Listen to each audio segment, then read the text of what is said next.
करण एक बहुत बड़ा बिजनेसमैन था। आलीशान घर, बड़ी बड़ी गाड़ियां, नौकर चाकर और ढेर सारी शोहरत।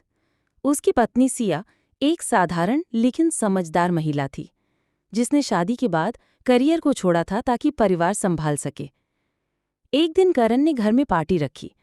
उस पार्टी में दोस्तों के सामने करण ने कहा, सिया मेरी बीवी है, इस वजह से उसे ऐसी लाइफस्टाइल मिली है। मेरी वजह से उसे समाज में इज्जत मिलती है।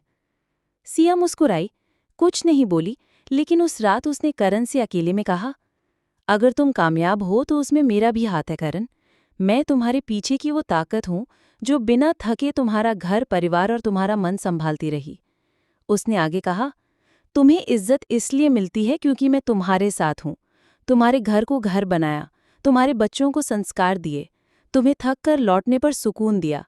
ये सब बिना नाम के किया, लेकिन बिना इसके तुम अधूरे हो।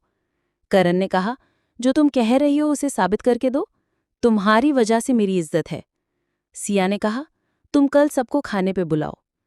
दूसरे दिन फिर पार्टी रखी गई। सब मेहमान घर पर बैठे थे। तब सिया घर से बाहर चली गई, बिना किसी से बात किए।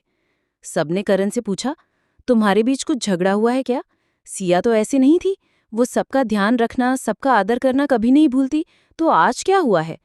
सिया बिना किसी से बात किए कहाँ चली गई? हर कोई सिया को ही पूछ रहा था। तब करण को एहसास हुआ कि सिया सही कह रही थी। उसने साबित करके दिखाया कि वो सिया के बिना अधूरा है। करण ने पहली बार सिया की नज़रों में वो ताकत देखी जो शब्दों में नहीं, किरदार में होती है।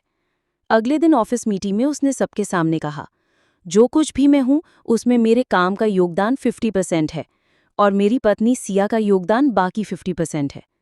उसकी वजह से मुझे समाज में इज्जत मिलती है और मैं उसका हमेशा आभारी रहूंगा। ये कहानी हमें सिखाती है, इज्जत पैसों से नहीं, रिश्तों की परवाह और एक दूसरे के योगदान को समझने से मिलती है।